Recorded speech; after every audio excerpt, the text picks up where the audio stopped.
I live alone. I have no friends. You hang out with friends who abuse you behind your back. They speak ill of you. These words come from a man who taught me one of life's greatest truths. Have you ever wondered why people who have no friends are actually the happiest? Alan Watts once said, "Loneliness isn't when you're alone. Loneliness is when you're running from yourself." Today, I'll tell you the story of the man who said these powerful words, and I'll share a truth that might change your entire perspective. Society has taught us that it's important to have friends, that being alone is a lack, a failure. But what if I were to say that all this is a lie, that people who have no friends have actually understood something that others never will? That man had a successful 35-year career, a good salary, but no friends. When I asked him why, his answer was simple but devastating. "I've seen what happens in the name of friendship. They laugh in front of you, but spread your wings behind your back. They talk about being there when you need them, but when the time comes, they disappear. I live alone, but at least I don't have the fear of someone stabbing me in the back." On Friday evenings, when everyone else is partying with their friends, he sits alone at home, a book, a cup of tea, and an honest conversation with himself. People called him weird, antisocial. Some even called him a loser, but he said something to me that shook me. Do you know what real loneliness is? Real loneliness is feeling alone even when you're surrounded by 50 friends. Real loneliness is having 2 other contacts on WhatsApp, yet not being able to express your feelings to even one person. Real loneliness is standing at a party with a fake smile, while inside you're breaking. I'm alone by choice. You guys are alone. Understand the difference hidden in the crowd. Now I want to take you deeper into psychology. Alan Weiss used to say that a person who learns to be alone is never lonely. Think about why we make friends out of fear. Fear of being alone, fear of rejection, fear of facing ourselves. But those who deliberately stay alone have seen how friends are jealous of your success, how they rejoice at your failure, how they gossip about your personal life, how they judge your every choice, and then they decide, that's enough, I don't want this drama. What has friendship become in today's generation?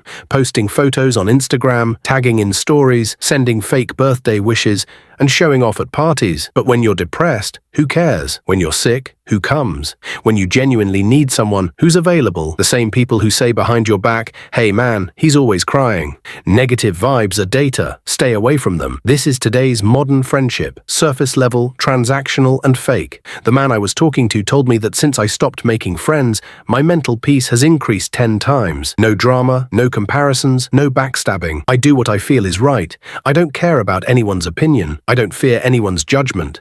No one is jealous when I succeed. No one makes fun of me when I fail. I'm on my own journey, alone but not lonely, single but not sad, friendless but not worthless. How many friends did Newton have? How many parties did Einstein attend?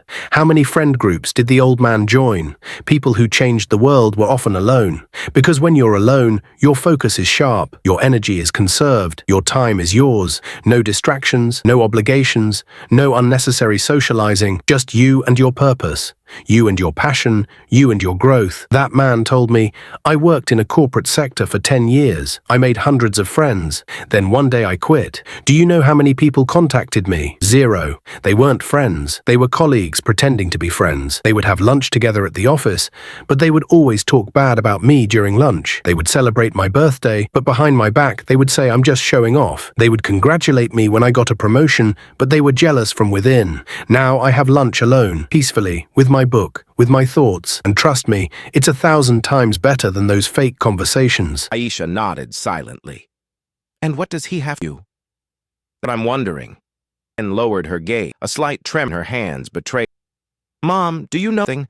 This isn't the time." "Is." Marcus slammed his hand on the table. "Is someone to explain what is going on?" Ezra began to cough, choking on tears. Aisha rushed to him, holding him tightly, cradling him against her chest. "Okay, my love. Mama is here. Mama isn't going." He picked up his plate and smashed it on. "I'm sick of this. Tired of this house, of this life. I am not going to support a lazy weight woman like you." Silence was immediate, heavy, absolute. Aisha turned around slowly and was breathing heavily.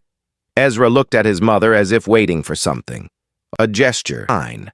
But Aisha only smiled, a small, tiny glimpse that no one understood. But that changed everything. "You're right," she said without emotion. "You won't have to support more." Marcus blinked. "What did you say?" "I'm leaving tomorrow. You can keep your food, your ego, and your silence." "Where do you going?" At her mother, then at her son. where I can breathe. And without another word, she picked up and carried him upstairs. Marcus stood there with the broken plates scattered on the floor, the wine spilled on the tablecloth, silence that for the first time did not obey him. Gwen from the corner. I swear one day you're going to pay for all of this, he scoffed. Now you too? You're all in this house. She turned her head window. The neighborhood lights flickered. Somewhere the city was still alive, oblivious to the daily unfolding in the house. Upstairs, Aisha was packing a duffel bag with Ezra's clothes, medical papers, and her old college notebook. Deep in the closet, she found a box she hadn't opened in years.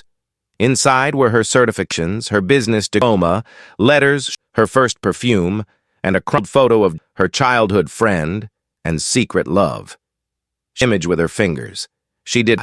She was woken. She was waking up. Upstairs, Marcus lit another cigarette. He had just signed his own sentence. He didn't know the woman he had now owned the empire where he thought he was in charge. And for the first time in a long time, she did that night. While the world sank into darkness, Aisha prepared the essentials. Ezra's medical documents, university transcript, the old planner where she once her dreams, the same dreams she'd put old since motherhood, marriage, and reality chained her to a life chosen. At 5 o'clock in the morning, without making a sound, she walked down the stairs